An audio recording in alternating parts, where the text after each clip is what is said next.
Today's episode of the podcast is brought to you by Udo's Choice and their Super 8 Gold Microbiotic. Udo's Choice supports digestive health, heart health and brain function with their microbiotic and omega oil supplement ranges. When the balance of good versus bad bacteria in the gut gets disrupted by modern diet, stress, disease, medications, traveler's bug, or drinking alcohol, the level of good bacteria can be greatly reduced. Super 8 Gold is a high-potency probiotic blend containing 8 different beneficial bacteria to populate the entire digestive tract. And it has 102 billion good bacteria per capsule, which is the highest strength on the Irish market. I'd recommend Super 8 Gold if you have any digestive concerns such as IBS. You probably heard me talking about Super 8 and Super 8 Gold on my Instagram stories. I've been taking Super 8 Gold for at least a year now, and I take one capsule every day, and I find that it's just incredible for my digestion. Any bloat that I used to get in my stomach is more or less gone, and I found that my immune system is greatly supported just down to putting back in the good bacteria into my stomach. Super 8 and Super 8 Gold are 100% sugar-free and free from additives, artificial colorings and flavorings, and they're suitable for vegetarians. I'd recommend a probiotic to anybody looking to boost their general health, and I'd recommend the Udo's Choice range to anybody. Can't recommend them enough. I've been using them for years, way before they've came onto the podcast, and I will continue to use them long after because they're incredible. You can find Udo's Choice Super 8 in the fridge section of your local health food store or pharmacy, or online at udoschoice.ie. If you're looking to find out more about the Udo's Choice range, get some information on the benefits of good fats, or just get some new healthy recipes, go to udoschoice.ie and follow them on Instagram at udoschoiceirl. What do I say about this one? This was one of these episodes that I'm very grateful that I get to do what I do. I've been following Joe from a distance for a long time. I actually picked up his first book when I was still working as a primary school teacher in London. So to be able to connect with him, and we were chatting a little bit off air. So I'm looking forward to setting up a workout for the two of us coming up hopefully soon in the near future. So I'm so happy to be able to finally connect and bring you this episode. Joe doesn't do many long form, nearly hour length episodes or engagements in general, so I hope you enjoyed a good inside look into the mindset of one of the most successful fitness entrepreneurs in the world at the minute. So this was a belter. Next week's episode is a pre-recorded episode, a Q&A, a solo Q&A, because I'm running through the Arctic Circle. So I pre-recorded next week's episode, and then after we'll be back to regular scheduled programming with some incredible guests. I've got some absolute belters coming up, so stay tuned for that. So if you haven't subscribed, make sure you're subscribed, and please pass on this episode if you enjoyed it. Make sure you tag Joe in the Instagram stories, and a massive thank you for listening. This one was one of my personal favorites. I hope you enjoyed it as much as I did. Tell your friends, pass it on, tag it in your stories, and I'll catch you all next week.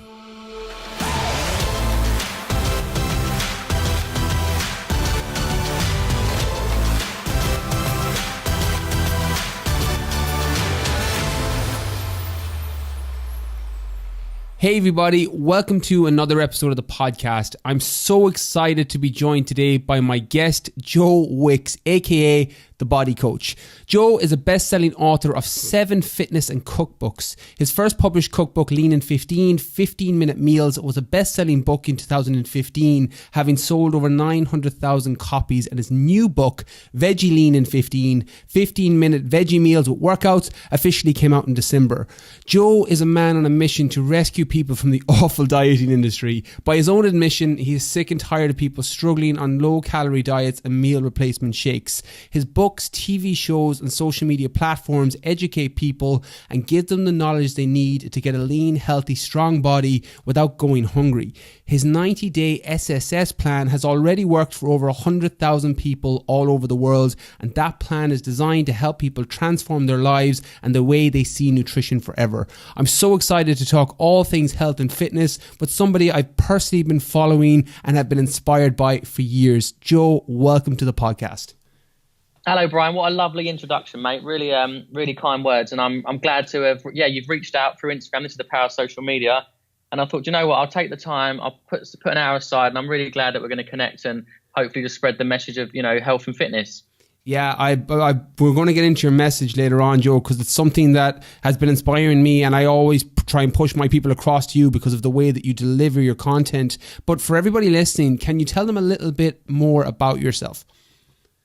So I originally started out as a personal trainer in Surrey in the UK, and I was doing sort of one-to-one personal training, and I had outdoor fitness, so boot camp called Rumble in the Park, which I loved. It was like a boxing for fitness kind of outdoor sessions in 2 parks in 2 locations.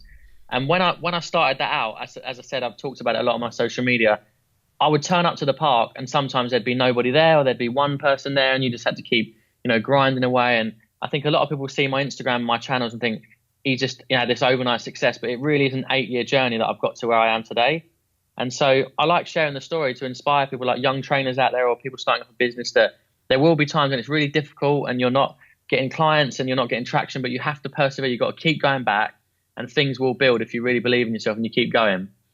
Yeah, and I think I'm personally, as somebody that I'm very fortunate with, my platform is at a decent level, nowhere near yours, but I'm one of those people that you inspired. I was working full-time as a teacher when I came across your content first several years ago, so I'm living testament to that.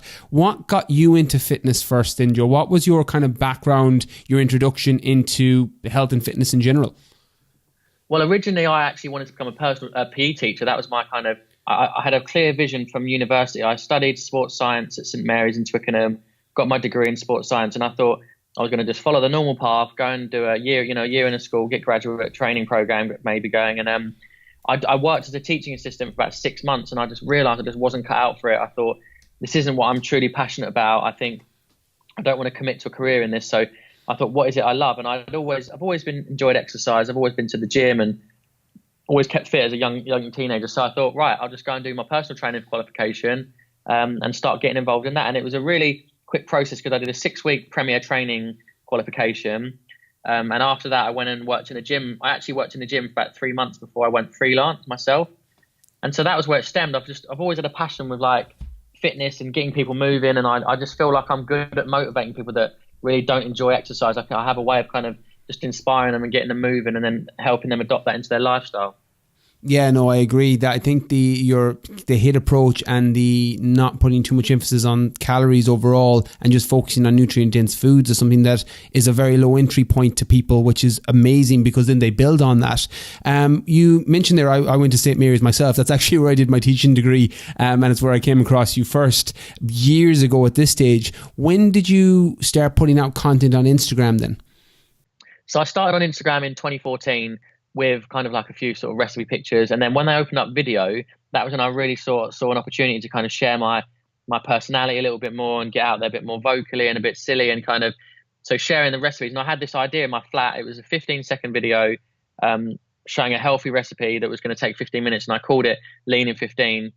And that was just the start of an idea, like a really simple idea. And I always look back to that time and I think, why was I so motivated? Like, why was I doing it breakfast, lunch and dinner? Because there was no such thing as like, there's no book deals and brand partnerships and, DVD deals or TV. None of that. I was still doing boot camps and personal training. So I just had a genuine passion for like wanting to share recipes and I kind of enjoyed the feedback. And when I saw someone doing a recipe, it made me think, right, this is actually something people are responding to. And I just kept at it. I just churning them away, breakfast, lunch and dinner every day. And it just built into this, big following. And one of the areas that you push quite a bit is that with the nutrition recipes is forget about calories as such. Now, I know this is something that you get quite a bit of criticism from some personal trainers. I, for one, love that approach, not because I don't believe calories are important, I do, but because it breaks down a lot of barriers when it comes to food and people's relationship with it. And one of my favorite things about your message is that you keep it very simple, like you said, and straightforward for people. Eat high quality, nutrient dense, whole food and move more. Example, HIIT workouts. What made you come up with that approach? Was that something that you were doing when you were working one-to-one as a trainer and saw that it helped, or was it a philosophy that you kind of evolved over time? I just feel like, it's the one criticism I normally get is the fact that, I don't promote people counting calories, and it comes back to the, to my own personal, lifestyle and the way I live. I've never counted calories. I've never tracked macros. I don't know how many calories I eat, but I know that if I exercise regularly, if I make better food choices, if I'm cooking at home, naturally I'm in a calorie deficit, I'm staying lean or whatever you want to call it. And there's just been a bit of a confusion because if you read my books, in the very first book, in the Lean in 15 the shift plan, the red one, I say, everybody has different energy demands. And rather than looking at a meal and saying that's the perfect portion for me, I say, if it's too, if you feel like you need more energy, increase the portions. If you feel like they're too big, decrease them, because people have to be flexible. And I just think it's hard enough in this day and age for people to actually exercise regularly and get in the kitchen cooking healthy food. So I think that's what you should focus on. People that want to count calories and track macros, that's fine, but it's adding another thing to the mix that is just a bit stressful for the average gym user, the average person. They just want to focus on cooking healthy food. And if you can overcome that, then just as a natural byproduct, you will get leaner and healthier. Yeah, I couldn't agree more. I think that's the beauty of your approach. It's one of the reasons that I love your message so much, is that when people think about calories, they can kind of get analysis by paralysis or paralysis by analysis, because there's so much to think of. It's like, just focus on quality foods. And as you said, I have your first book here in front of me. It's literally like one of the first things you say.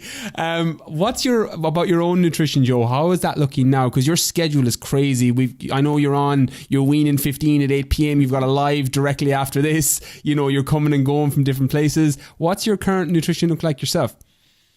I'm still like, I really enjoy cooking at home. So I still eat out. I still eat out a couple of nights a week, and have the odd treat. And I had a burger and stuff at the weekend. But I just really enjoy home cooked food. I love the energy it gives me. I like knowing what's in the meal. And so although I'm bouncing all over the shop, I'm still at home cooking at least 1 or 2 meals a day, because obviously that's part of my content as well. So the fact that I'll cook a recipe, I'll share it, it's all part of the kind of the content for my channels. But ultimately, I'm flexible. Like, if I have a day where I'm really lazy and don't exercise, I won't eat as much, or I won't have an extra treat. But if I have a big workout, or I'm really active in the day, I might say, I'll have dessert tonight. So I maintain my body through more like lifestyle choices, as opposed to tracking and understanding every single gram of food that I eat. And that for me is the nice way to live, because I can enjoy food. I ain't got to think about it. I don't get guilty around eating food. And that's the reason I think so many people follow me, because it's a simple message that anyone can adopt. And I'm not someone who is saying you've got to do it right either way. It's like, just find what works for you and make it fit into your lifestyle. You mentioned guilt around food there, and I think that's very important to kind of pull out, because there's a lot of people listening to this podcast that have that same issue, even though we know we shouldn't be guilty around food. What would you say to those people that aren't 100% sure when they're eating certain foods and they get this guilt that they feel after? What approach do you tell people to use when it comes to guilt and food and their relationship with it? I think if you're someone who really loves your food, I think, doing a really, really low calorie diet, or cutting out carbs, no fats and low fat diets, it's just extreme. You need to allow yourself the food you love. And, if there's a day where you have a blowout and you've had, emotionally eat, and you go for a kebab or a curry and you feel a bit crap after, just like, it's fine. We all do it. Everyone does that. Everyone has blowouts. And, it's just about not letting that drag into the week and become months, and just moving on from it, really. But I always say, the reason I exercise and eat well is because I want energy. And for me, like, when I eat, if I do have a rough day of eating, and whether it's, ice cream or fizzy drinks and, energy bars and what, I do feel really knackered. And so that's kind of a reminder for me, like, why I want to cook food and why I stay on a healthy lifestyle. So try and tune into the important things, as opposed to feeling guilty and thinking that you've ruined your plan and it's all over and you've got to go back to the beginning, because it's just a constant journey. It's fat loss is like it's an up and down thing. It's never going to be linear. So I always say, fat loss is a journey, not a race. You just need to be patient with it. Yeah, I think, and that moderation and not beating yourself up, like your relationship with yourself and your relationship with your food, is so important. You mentioned there about being knackered and staying on top of your nutrition. Something that I follow your content, I have your books, and something I'm always curious about from your side, your sleep. And I know I'm going to get into your daughter Indy later and how things have changed, but how are you as a sleeper generally? Because you do so much. It's something that always comes to my mind. Man, how is he recovering and getting his things done? What's your general sleep routine like?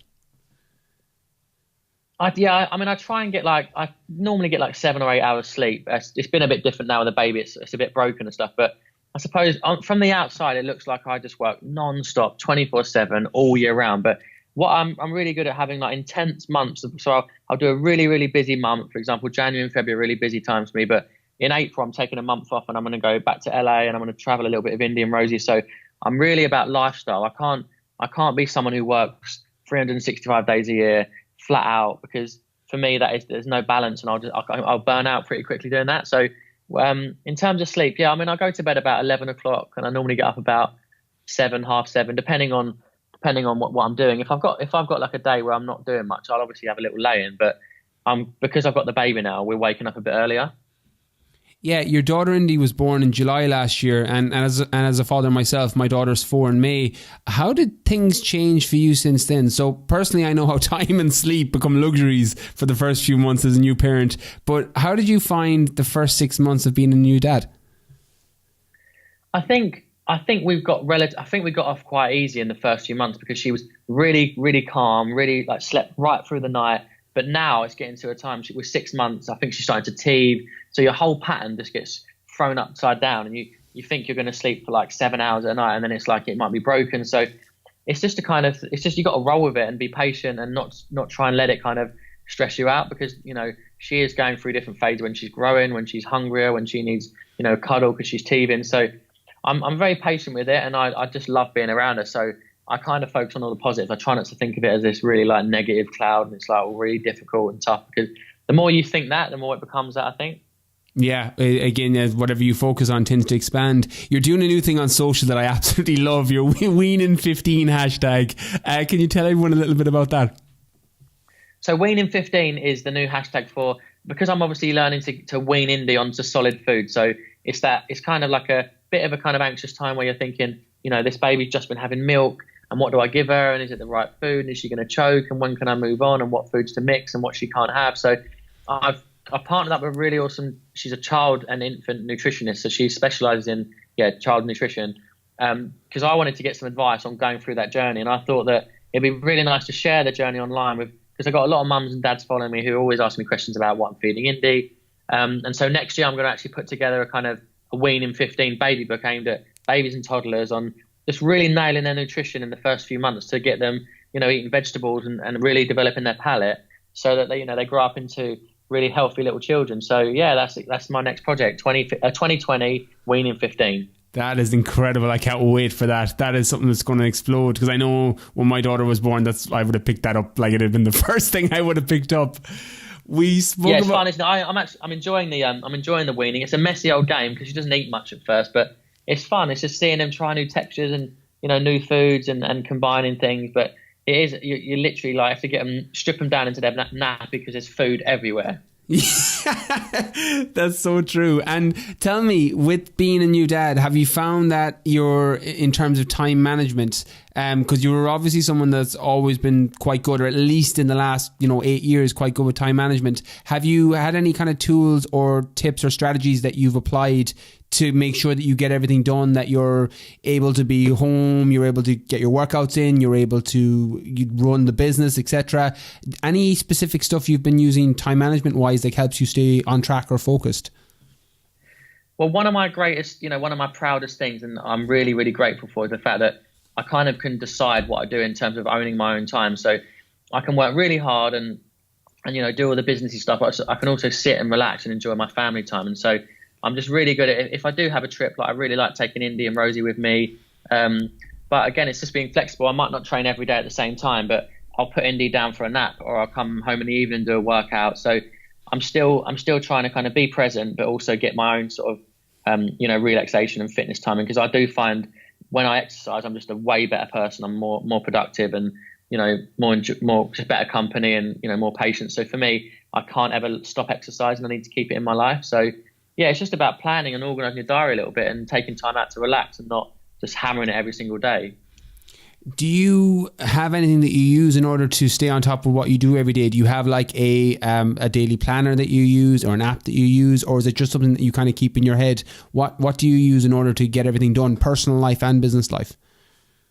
I just use my calendar in my phone. It's just your normal Apple Calendar, whatever it is, and just I've got a shared calendar. So because my brother Nicky, he works in my content, and my publicist they all have access to my diary, so they can see where I am and they can add certain things. If I've got like a radio interview, then someone can kind of add it in. But I've only got, you might think I've got this massive team around me, but I've literally got my brother Nicky, my publicist, and then my cousin Luca, who helps with my social media, and then there's my mate Dom, who helps with video content. And then the rest of the staff are actually the support coaches who support people through the 90-day plan. They're the ones in the office at the HQ. Love it. And you mentioned there about staying present. Is that something that you've always been good at in terms of when you're working out, you're working out, when you're at work, you're at work, when you're with the family, you're with the family? Have you always been good with being present with whatever you're doing, or is that something that you've got better at over time or with age? I definitely think I've got better at it, and I'm more aware, because I was so, in the early days of building my online community, like I was obsessed. I was, I always say, like, to become a social media, whatever you want to call it, a social media Instagram influencer, you need to be antisocial, right? So I was on my phone all the time. I was, checking emails and tweeting, and just to build that community and that engagement. But now it kind of runs itself a little bit better. I don't need to be as tuned in 24/7. So I'm more conscious. Like if I go for dinner, I'll put my phone down, I'll leave it in the car, or if I go for a walk with Rosie, like, because otherwise I just want to take photos and do stories, and it's all part of the journey and the content of the day. And I think just relax, engage in Indy and Rosie and leave it. And so I've definitely become more conscious, because my screen time, I don't know what yours is, I don't know if you check the screen time, but I do 7 hours a day on my iPhone, which is pretty bad, isn't it? Yeah, but it adds up. It's like when you're going in and out, like you would never think it's that until you're like, oh no, I've been 7 hours on my phone. 7 hours a day looking at my phone, which is crazy. But I suppose, it is part of it's my productivity, but it's also how I, communicate with my audience and stuff. So it is a lot of time on the phone. Yeah, which is incredible. Like, as I remember the very first time we connected on DM on Instagram, because you at that stage you were still at 1.5 or 1.7 or 1.8 million followers, and I remember thinking, this is how he built his online community. I'm like, he's got millions of followers and he's replying to DMs. I was like, that's a message for anybody out there looking to build an online community. Do you have any sort of digital detox that you do then, either a day, a week, or a couple of hours, or do you do any sort of digital detox, or do you just kind of play it by feel? I've started actually doing that now, where I don't have my phone in my bedroom, because I used to take it up to bed. I'd be looking at it 10:30, 11, just before bed. I'd wake up the second I woke up, before I even, rolled over and said good morning to Rosie. I'd be like on my phone. So I'm now making an effort I leave my phone charging downstairs, and it just gives me half an hour of the day before I just get plugged in to the hardwire and the mainframe, I always say, of Instagram, because once you're plugged in, you're in for the day. So that's a good method, just to kind of have an alarm clock in your room if you need to, but just don't have your phone there. That's made a big difference for me. But I'm still very much, like you said about that message I sent you, I still sit and spend like hours sending video messages and DMs and voice notes to people, because I truly value the engagement and you being grateful for your audience. Like you don't need to, I don't chase scale. I don't need to, I need 3 million, I need 4 million. I don't think like that. I just think, how can I really appreciate and engage the ones that do follow me? And by doing that, I think people stay, true to your brand. And then one thing I should always recommend people to do is just never give up on that. Always keep engaging your audience. Yeah, I think that's great for anybody listening that wants to build an online community. I think that's key, and it's practicing what you preach. And as someone that's been on the other side of that, a year and a half ago when I was talking to you on DM, I remember thinking that, and since then I literally just copied it. Like I was like, every DM that comes in now, it's a reply. I'm like, well, if Joe can do this at 1.5, which is now 2.5 million followers, I was like, I can reply to every DM that comes in. I'm curious. Have you noticed an impact? How much that really, really helps people though? Yeah, how much they value that and appreciate it. It's unbelievable, because I remember because I love I think it's the Maya Angelou quote, that people will forget what you said and forget what you did, but they won't forget how you made them feel. And I remember the first time you replied back, because I had been following you for years, I was like, oh my God. And I was like, if you can, again, it's relative, and that building rapport with your community and genuinely just helping people by communicating back with them, I think it's incredible. Like I literally learned that from you. So a massive thank you for that from a personal standpoint. Awesome, man. I'm glad it's working, because it does. It always means so much to people. Most people start a message to me saying, I know you won't see this, or your team's going to get this, and I know you're not going to reply, but I read it, I go, right, bang, 10-second voice note. It takes me no time, and it means so much to people. They can't believe it. So yeah, I still do that even now. I'm still doing that every day of the week. It's incredible. I love that. You're experimenting with ice. Did I see your cold shower this morning? Is that a new thing that you're building into your morning routine? So I went to Dublin. I did a little press trip, and I went to the Happy Pear in Greystones, and I swam in the sea with them, and it was so cold, but I actually felt really great afterwards. So I got up this morning, and I sort of thought, you know what, I'm going to do it. I'm going to give it a go, because people like Tony Robbins and Tim Ferriss all talk about the cold water immersion and just doing that in the morning, because it snaps you into like, it just wakes you up, and it's something you can't explain. But anyway, so I did it. I ran the tap for like about 45 seconds to a minute and jumped in there, and it was absolutely freezing, but it kind of, your skin, it does sense your skin and your head and your energy and your alertness. And so I'm not saying I'm going to do it every day, but I'm definitely going to try and do it a few times a week. Did feel good. Yeah, I saw that picture with the Happy Pair. I had them on the podcast a couple of months ago. I absolutely love those guys. They're incredible. They have an amazing energy.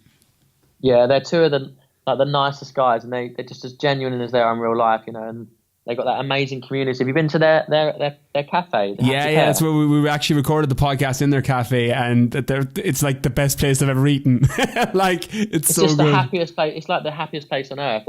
Everybody's so kind and friendly that they've really built something truly unique there, you know. And I just think, yeah, I'm so glad I connected with them. They're really good dudes. So if you ever get down there to Greystones, pop into the Happy Pair and pay them a visit. Yeah, I couldn't agree more. That's coming from my side as well. What about your training then, Joe? With your schedule, I know it can vary depending on where you are in the world. Do you train in the morning, in the afternoons, in the evening, or whenever you get a time to fit it in? What do you normally do, and what's your kind of physical preference? So I train for about between 30 and 45 minutes a day, probably like 5 days a week. But it could be anything from like jumping on my Peloton and doing a spin class, or doing treadmill sprints or bodyweight circuit. I've got like a few dumbbells, and I've got a pull-up bar and a TRX. So I really mix up. I don't have much structure. I just kind of see how I feel in the morning. If I feel like doing weights, I'll do some weights. If I feel like doing a HIIT, it all depends. Or sometimes I'll just do a low-intensity cycle, you know, while I'm replying to DMs on Instagram. So it really depends how I'm feeling. But if I'm busy filming content, like for YouTube, I may have to film like 2 or 3 workouts a day, and them days are really exhausting, because I'll do like 3 or 4 15-minute hits in a day, which you know, and I do train really hard on those videos, so that wears me out a bit. Yeah, you were one of the first people that I saw that actually took people through the workout with you. I know that a lot of people on Instagram 5-6 years ago, they would put up videos or clips or whatever it was, and you were doing the full-blown workout, which I think connected more, because when you could see that you were struggling, you're like, okay, I don't feel too bad. Joe's struggling and he's fitter than I am. So I think that's always a good thing. Do you have any preference workouts that you go to, like any particular HIIT that you love to do regularly, or Tabata intervals, or anything that you're kind of would lean towards if you're just not feeling it on a certain day? You're like, I'll do this workout. Anyone that springs to mind? I suppose if I'm trying to get super fit and lean, like and drop body fat, I always find that just doing like outdoor hill sprints. Where do you have a preference? Do you do them locally? I've got some good good hills in Richmond Park, so I'll do that, or I do them on the treadmill. But I do love bodyweight circuits, so I like being able to do like press ups and pull ups and dips and things where I'm doing full, you know, big compound moves. So that's probably what I tend to do most of. And I know you have a brand new range of supplements with MyProtein at the minute, but do you have 1 or 2 staple supplements, like ones that you use nearly every day? So things I use omega-3 fish oils and a multivitamin. That's like a supplement that I use. And then in terms of, I use probably whey protein like twice a day. I normally have, I'll have it in my overnight oats, or I'll have it in my protein pancakes, and I'll have like a scoop in a post-workout shake. So they're the 3 things I rely on mainly. Yeah, I think solid staples there. Joe, as someone that's in the public spotlight like you are, you're going to have a certain amount of like negativity aimed in your direction. And to be honest, I always struggle to see how people could dislike you. Like, your message is so positive. You put out more free content than anyone, and you're clearly just doing your thing. But I think having 2.5 million plus followers on Instagram, not to mention your other channels, a certain amount of negativity is inevitable. How do you handle any negativity that comes your way? Do you have any strategies or tools that help you deal with it, or how do you handle it?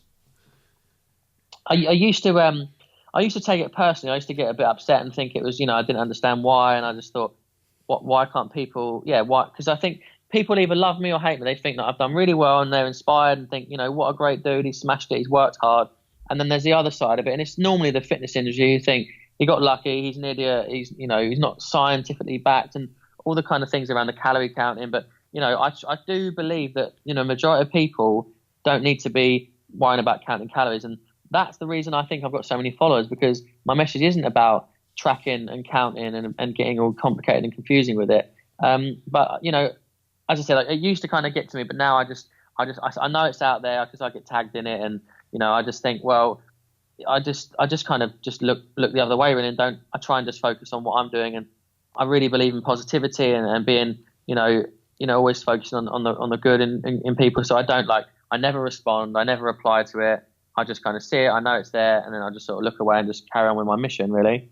Do you, when that comes in and you get tagged and stuff like that, do you literally just put it out of your mind, or do you talk to the people around you if it's bothering you or on your chest, or is it at the stage where it literally just washes over you now?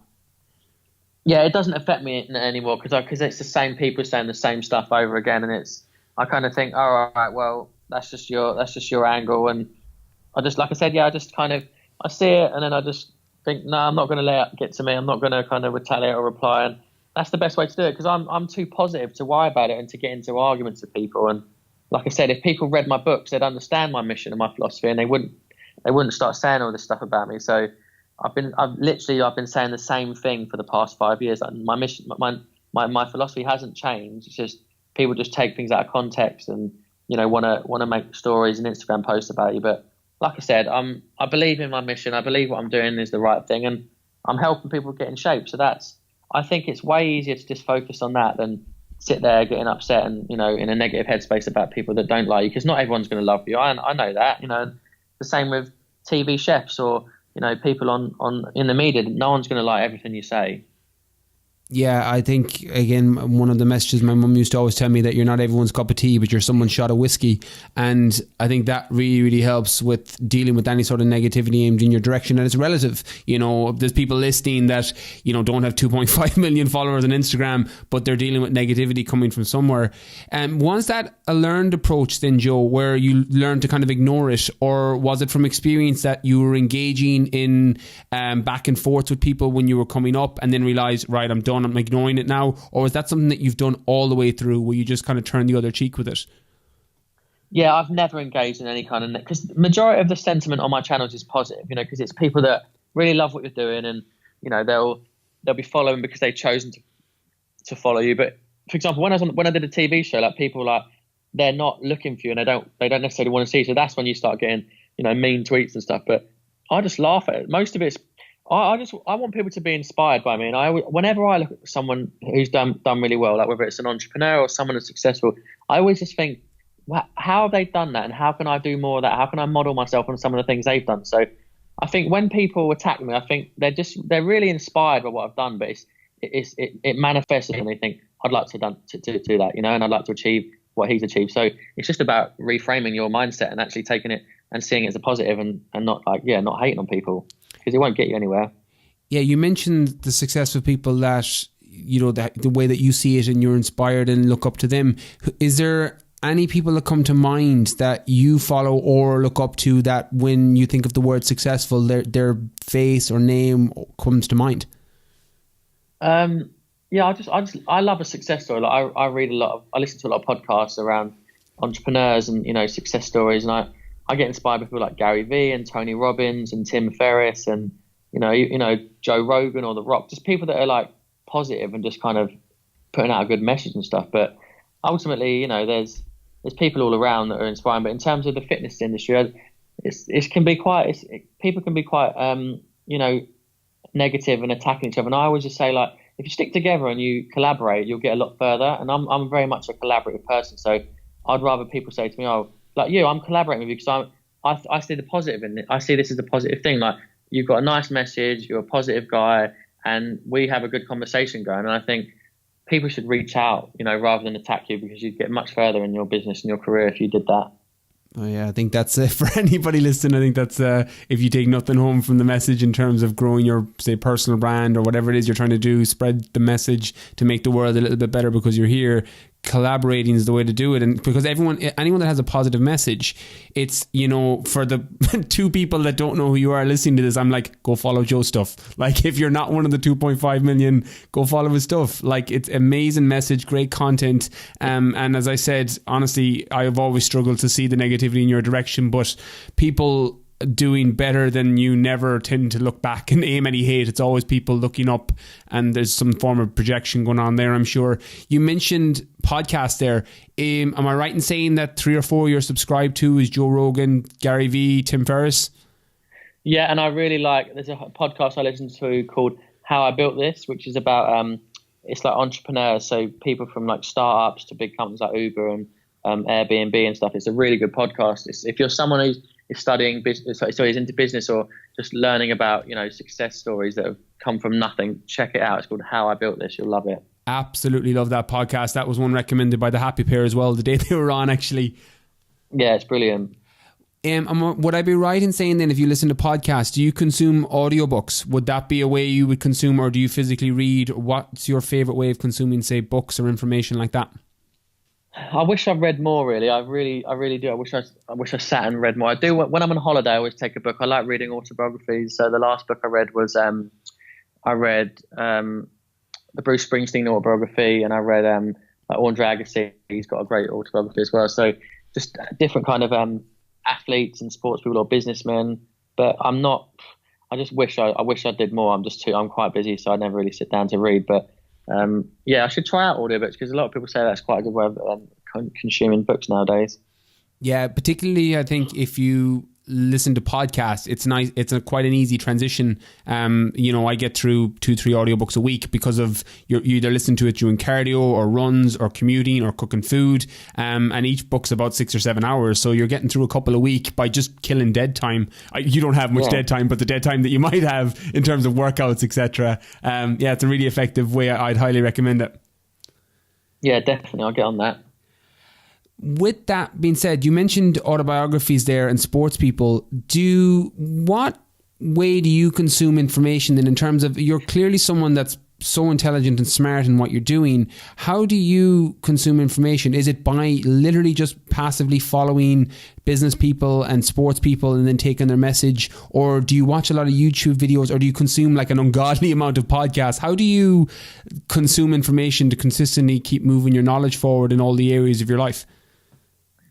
It's a combination really of like online articles and blogs and other people online. But I suppose there's no one source really. I can be inspired by like an article on BBC News or a documentary that I watch on Netflix. It all depends. But I'm so focused on what I'm doing that I don't really get distracted. I just know that the mission I'm on is I want to get every single child in England healthier and fitter and active. I want to get mums and dads all over the country, eating well, exercising. And because I always just come back to that, I think, is this content and what I'm about to do, or this deal I'm about to do with Gusto or with my protein, is it going to really achieve that? And then that's how I'm here for a mission which is longer than just a 2 or 3 year thing. I really want to be around in years to come, and I believe that longevity is important when you're in the media, because you can be suddenly really uncool and unpopular if you do the wrong things. But I just come back to the mission, and I'm passionate about it, and I think that's going to continue. I think that segues perfectly into my next question, which is, what are you specifically most excited about right now?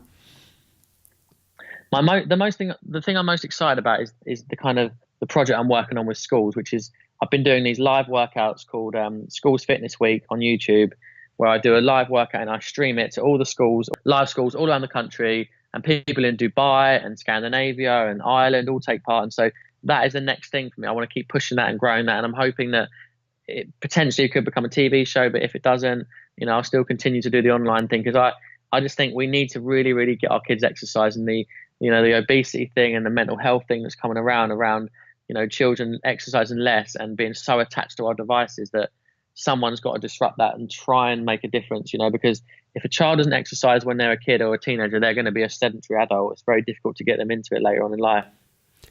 I'm curious, because it makes so much sense how you're reverse engineering the people that you're working with now and trying to hit it at the source. What planted the seed for that? What was there a moment or a school that you visited, or just did something happen that planted the seed for you wanting to hit it from that direction?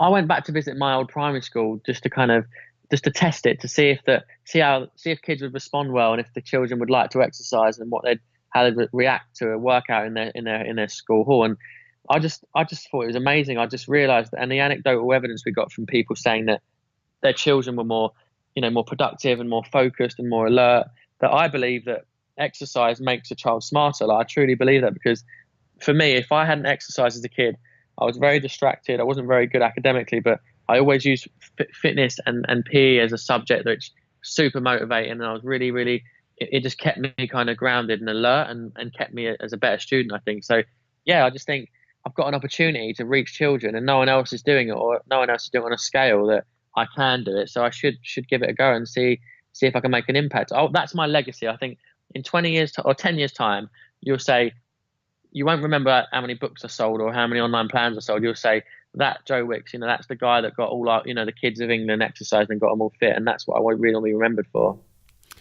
You mentioned legacy, and something you've said several times here is your mission. And I connect with that on so many different levels.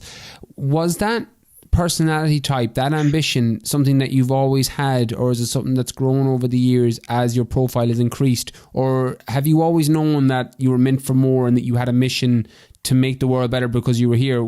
How did that spawn, or how has that evolved over time? Or is it something that's always been there, it's just been dormant and now it's awake? I think my ambition has come from, well, if I think back to when I started, like I kind of thought, right, if I can have a boot camp business and have a little franchise going on and 10 locations, that was the dream for me. That was like the ultimate goal. So, because I never had like a master plan, or, didn't have a big marketing vision that I was going to build up an audience and sell books and plans and get all this TV stuff. It was more like I just genuinely loved what I was doing. And so as I've achieved more, I've become more ambitious. So, I did the Guinness World Record, or I got a book deal, and I got the TV thing. I think, wow, like, I can really do good things. And it makes you become, the more you achieve, the more ambitious you become, I think. Yeah, I think that makes perfect sense, as you said, because the goal change and the bar moves as things start to progress and take off. I'm going to take a slightly different direction now with some other questions, so feel free to expand on them or answer them however you see fit. When I say the word successful, what personality trait or characteristic comes to mind, and why? I think self-belief is such an important part of like any, whether it's a business or in relationships or with work or, your fitness goals. You need to have self-belief, because the minute you doubt yourself, the minute you think you're not going to achieve your goal, then you just won't. And so when everyone around you saying, don't do that, stay in your lane, like for me, like they were saying, stop doing your lean in 15 videos. You're really annoying. Why are you doing it? Get back to your boot camp. I never listened to those people. I just thought, I believe what I'm doing is good. I believe that I'm impacting people's lives. And because of that self-belief, I was just unfazed and so determined to just keep doing it. And then because of that, I've achieved success within the fitness industry. But I'd say self-belief. I didn't just become a success overnight by doing like one recipe a week or, one video every 6 months. I consistently put content out. Every day I'm doing stories. Every day I did a recipe, and I do one YouTube workout a week. I'm just so consistent in my actions, and I always bring it back to, if I've got a heavy week of promotion, let's say I'm promoting my new book, and it's very much, sign up, get my new book, pre-order this. I always follow it with a wave of free content. So I did a really awesome challenge in December. It's called the 28 Days of Sweat Challenge. So it means that people that don't want to buy a book or don't want to be sold to, they've got something free and something really engaging and useful. They can say, you know what? He has promoted his book, but I'll let him get away with it, because now I know there's all this other free content that I don't need to buy. I don't need to give him any money for. So that is what I really love about free content, is you can give people stuff any time of the week on any platform that they can kind of engage them and use. And then one day, they're going to turn around and say, I'm super fit, I'm really happy, and it was all free. And that's a really powerful thing, I think. Yeah, it comes back to impact and legacy and your mission, and very much mapping your actions to your ambition. Do you mentioned there, say, the boot camps, but this may be a different experience or circumstance that comes to mind. But do you have a favorite failure of yours? So, for example, one that planted the seed for a future success. So either a venture that you did, words that came in your direction when people were telling you not to do something, or any particular favorite failure that later set you up for success. I think one of my biggest fears was when I used to think about doing like live TV or radio or cooking live demos and things, because the first few times I did it, I just, I was really nervous. I kind of choked. I didn't know what to say. And because when you're cooking and trying to talk at the same time. So I think by exposing myself to those things, by fearing it, but actually going and say, I'm going to do it. Like I gave Sunday brunch a go, or, this morning and Good Morning Britain and things like that. The more I did it, the more confident I got. So I think one thing don't let your fears of it going wrong like cripple and paralyze you from ever doing it, because then you just won't ever build the confidence. So it's kind of like face your fears, expose yourself to the nerves, and when you get through it, you'll become a much better person for it, and you'll have a lot more confidence, when it comes to either filming or putting yourself out there on, whether it's YouTube or Facebook, because people are so nervous about the criticism they may face or it going wrong and the people, negative comments and feedback, and so they'll never do it. And so it's kind of like, just believe in yourself, give it a go, and face your fears of it. Yeah, I'm a big believer in the acronym for FEAR is false evidence appearing real. Do you still feel that fear when you do certain new ventures, or is it something now that has been just turned into excitement, or do you still feel the fear? It may not even be in a work related thing. Do you still find yourself regularly attacking those fears, or have they largely been overcome now?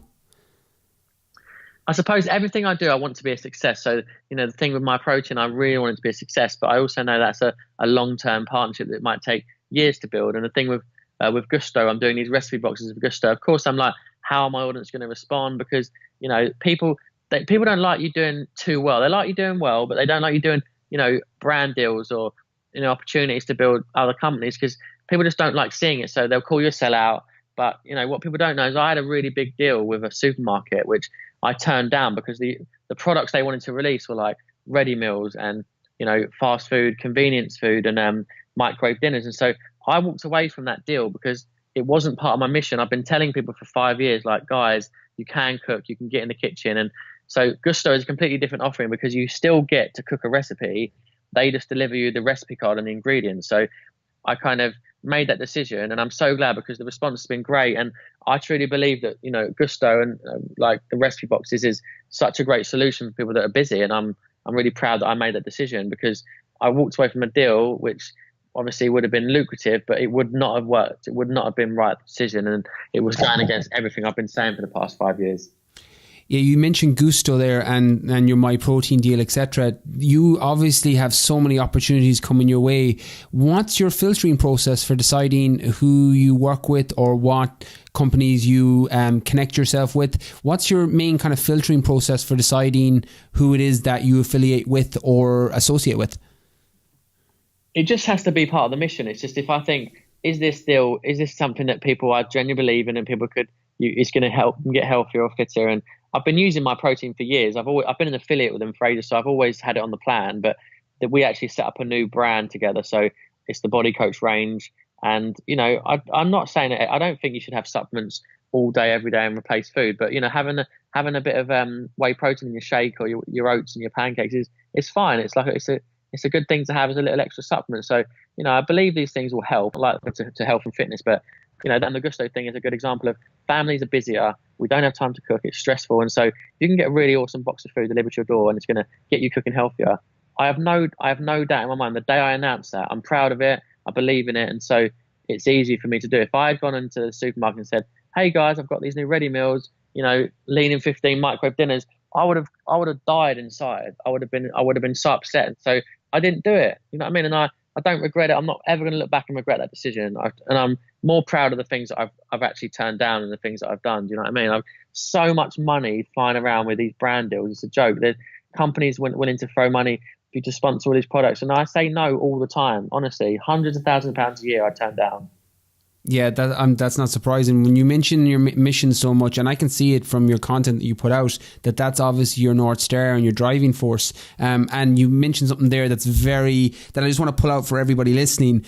You said that you would never look back and regret not doing that, or that if you had the ready meals like that, you'd look back and regret that in years' time. I think using that as a gut check is a very effective way at making decisions in any area of your life. What would you regret more, on your deathbed? Like, I think going through life, making decisions like that can make sure that you're going to be a success in whatever it is that you do for everybody listening. With that, another question that's slightly different. Is there a purchase of £100 or less that's most positively affected your life in the last 12 or 18 months? Now, I know as an influencer, you get a lot of stuff for free, so it may have been something you were sent, but is there anything that you've had or invested in over the last 12 months that's had a great or massive impact in your life? That's a good question. Let me think about that. See, I'm currently learning the guitar, so I'm playing the guitar. That's my kind of new passion. I really love learning like an instrument or whether it's a language or an instrument. So that's kind of, but that's a bit more than £100 that purchase. So, that's a quick tricky one. I'm not a big consumer. Like, even though I could buy things I like, I never really want stuff. Do you know what I mean? Like, I just don't ever think, I really want to go and buy that, or I need to get another one of them. I'm not like a collector of things. You know what I mean? So it's a bit difficult, that question. Quite boring, really. I'll take the guitar. I think that's pretty solid. That says a lot about you in terms of creativity and trying to just improve. Because are you musical? Have you played instruments in your life, or is this something, a new venture that you're kind of just doing for yourself? I bought a guitar like a few years ago, but I never really picked it up. And then I thought, I'm going to try electric guitar. So I bought it for Christmas, and I just love it. Like, I'm playing every day, like at least an hour a day. And it's amazing how quickly you can learn, and it's just nice. So rather than watch Netflix or do social media for an hour, I put it down and I just play the guitar, and it's just a nice relaxing kind of moment of the day where I'm learning a new skill, and there's something really, really powerful about just learning something new. Like, it's a sense of satisfaction that you don't get from anything else. So I highly recommend it, learning an instrument, and if you can, learn a language to go traveling with. Yeah, I love that. You mentioned Netflix there. Do you have a particular favorite Netflix series that jumps to mind when someone mentions Netflix to you? I'm really into like the crime stuff. So we're listening to the Ted Bundy tapes and Staircase and all those, like murder mystery ones and stuff. They're quite interesting. But and there's also a really good chef. There's one called Chef's Table on Netflix, which is about like going to really awesome restaurants around the world where they like make the really good like either mozzarella or amazing pizzas and things. So that's probably my favorite, the Chef's Table. Yeah, I think I had Dr. Rupi on Doctor's Kitchen on recently. I think he mentioned that at Netflix as well. If I'm not mistaken, that was one of the shows he mentioned to go check out. Yeah, it's brilliant. Really, really well shot. Like, it's so good. Next question. If you were given, I'm very conscious of your time, so last two. If you were given the chance to live one day in the life of somebody else, living or dead, who would it be and why? Oh, that's a good question, isn't it? I'd like to, now I play the guitar. I think if I could come back as like a really awesome musician that was like playing in front of like hundreds of thousands of people. So I'd probably come back as someone like Jimi Hendrix, who's one of the greatest guitarists ever. So I'd want to come back Jimi Hendrix at Woodstock, just shredding up the guitar, just to see what that feels like to be able to do that and have like hundreds of thousands of people cheering and singing your songs. That's amazing. I got a great visual when you said that. Last one. If you got the chance to post one message, thought or quote on social media that would reach everyone in the Western world, what would it be? It would be, this is my philosophy, and I ended this on the graduation speech that at St. Mary's. It's work hard, have fun, but be nice. An incredible message. Joe, just as an acknowledgement to you, I've been someone that's been following you for years, and my audience know how big of a fan I am of yours, because I'm one of those that sees the inspiration in what you do. And I just want to thank you publicly for all the content you put out, the books that you put out, the amount of good that you're doing in the world. It's just incredible. Can you tell everybody where is the best place to find out more about you, the social media platforms you spend the most time on, and where they can pick up the new book and all the other books? Well, firstly, mate, I just want to say a massive thank you for that, and that message you've just said, and reaching out. And it's just nice to meet other people who are inspired and who are on a positive mission, and I've really enjoyed the chat. And so thanks again for having me on, and keep doing your thing. And secondly, if you want to find out more, I've got the website, thebodycoach.com, and all my Instagram and Twitter and Facebook is The Body Coach. I've got loads of videos on there and workouts and recipes. So hopefully you'll find it inspiring. But man, it's been so great talking to you. I hope we meet one day in real life when I come to Ireland. Yeah, 100%. That'll be amazing. It's on my list. Get a workout in together, yeah? You can put me through a workout. Sounds great. I look forward to it. And for everybody listening, I will link up Joe's thebodycoach.com in the show notes. I'll link up the new book and all the other books. Everything will be in the show notes on briankeanefitness.com. And Joe, I cannot thank you so much again. And I look forward to that workout in the near future. Thanks, mate. Take it easy, dude. See ya.